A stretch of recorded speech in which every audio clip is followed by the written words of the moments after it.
All right, back for another beer review, and today I am reviewing a beer from the Rohrbach Brewing Company, and they are out of Rochester, New York. And this is their Don't Be Jelly. So they are calling this a peanut butter porter. Comes in at 7.5% alcohol by volume, 27 IBUs. And at the time of review, pretty sure this beer is under a month old. There is no canned on date, but it's relatively fresh. It just showed up about a week ago. And this is actually a part of their Neurotic series, which I don't know any other beers within the series. And as far as Rohrbach is concerned, they were one of the first Rochester, New York craft breweries that got distribution to the Buffalo, New York area. When I got into craft beer back in 2009, I remember they would have pre-filled 64-ounce growlers available at local Wegmans grocery stores in their walk-in cooler. That was my first experience with them. And they have some misses and they have some hits, but in general, I dig what they do. I've been to the brewery and the brew pub before. Yeah, I enjoy what they do for the most part, and now they actually can their beers, which is nice. Get to try them out. And as far as like peanut butter beers are concerned, I want to give a quick shout out to Chris over at On the 10th. He just did I think it was a peanut butter coffee porter stout from Hop and Frog, and he was like, oh, it's the best peanut butter beer I've ever had. Now, granted, he also mentioned he hasn't had too much experience with peanut butter beers.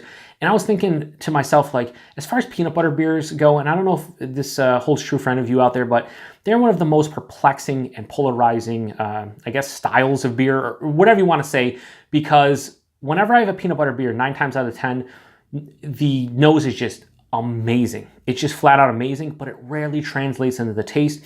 And thinking back, my 2 favorite beers come from Willoughby Brewing Company out of Willoughby, Ohio, and it was their peanut butter cup coffee porter and their imperialized version Nut Smasher. So I don't know if like I enjoy peanut butter coffee beers more so than regular peanut butter beers because something happens in when they get mixed together, but more often than not, peanut butter beers disappoint me. The aroma just sets me up for disappointment, and I don't know if I'm cool with that. Anyway, hopefully this one doesn't, but I'm pretty sure it will, just because that's my experience. Anyway, crack this one open. And well, beer's going to go everywhere because why not? Again, with so many overfills. Listen, I don't mind having extra beers, but there is beer now all over this. I'm going to have to wash this, whatever. But this is overfilled, and, I like extra beer, but I don't like it being messy. So I forgot to mention, very carbonated. I'll read this while this settles down. So on the side here it says a robust English porter.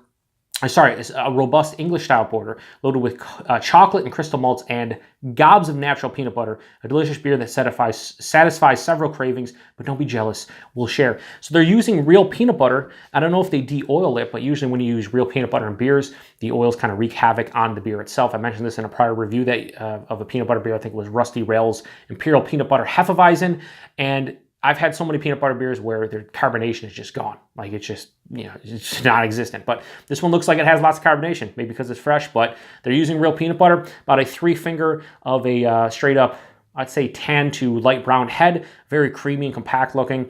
The beer itself is like this very deep brown color. It's going to come off as black on camera, I know that much, but it has like ruby red tinges at the bottom, or like a deep darker brown at the bottom. But yeah, it looks like a great beer. Anyway, let's get a nose on it.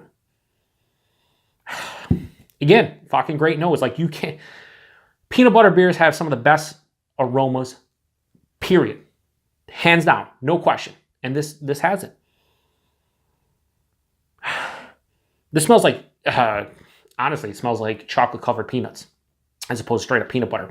Getting a pretty hefty dose of like a darker, almost bittersweet baker's chocolate in addition to that peanut butter character. Maybe more of a peanut roast as opposed to peanut butter, but it smells pretty good. Yeah, just peanuts, peanut butter, chocolate. Maybe a touch of like roasted malts that is kind of like bringing out a coffee flavor as well. Not much more though. It smells delicious. Let's get into it. Please don't be disappointed.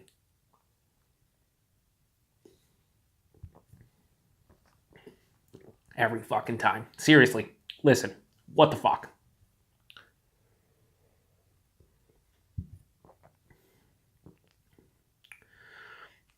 It's actually good. Just say that straight up. It's actually good. It just doesn't taste like straight on peanut butter like the nose indicates. And again, I'm not going to say it for the 37th time this review, but it's disappointing from that aspect. I will say this though. The taste of it is actually giving off like Reese's Peanut butter cup. Yeah, Reese's peanut butter cup. Or like the shout out to Paul over at Paul over at PA Brew News. He mentions it in a lot of peanut butter beers that he drinks. The Reese's peanut butter cup cereal, or the Reese's cereal, where you get the graininess, you know, from the cereal itself in conjunction with that peanut butter. That's what this has going on. Right up front, 7.5%, a little bit thin, like straight up medium to lower side of medium body, fine. The mouthfeel itself, pretty solid, slightly creamy, slightly soft. I do feel like the carbonation of this is going to be non-existent if you drink this in a month or two. I do feel like if they're using natural peanut butter, it's already soft and smooth, and it's like lower side of, you know, like it's not even moderately carbonated, it's just like lowly carbonated. It doesn't have a lot of carbonation. I feel that's gonna, and you know, it's funny because I poured that very aggressively, had like a 3-finger head, but on the palate, not really. But yeah, it has straight up milk chocolate vibes with a peanut butter that more so resembles of a fake peanut butter, or like, you know, a highly processed peanut butter, like a Reese's peanut butter cup, where, you know, Reese's peanut butter cups are delicious, right? But if you're eating that, you also know the quality of the peanut butter in there, highly processed, certainly not great for you. So that's kind of what I'm getting into this. There is a slight, like I said, graininess to this one as well. But even though the nose disappointed, and the reason why I say the nose disappointed is because on the nose, I would give this like a 5 out of 5, nose-wise. Period. It's a fucking amazing nose. If not a 5 out of 5, like a high 4, right? 4.5 or 4.75. But the taste translates, and it just isn't as good as that. That said, it's just pretty delicious. So the one thing I will say before I give it a final rating is that it is sweet, but it's not overly so. It does have a milk chocolate vibe to it, like I said, with the Reese's peanut butter, but it has enough like of a semi-dry finish to not be overly sweet. I will say drinking 1 or potentially 2 of these and I'd be done with it, just because of the richness of the flavor. But as far as rating goes, I'm digging it. Just wish the nose would translate into any of these peanut butter beers, and it didn't. So Don't Be Jelly from Rohrbach Brewing Company, I'm going to give it a solid 4 out of 5. If you see this in Western New York area, I think this can was a couple bucks, maybe like $2.50.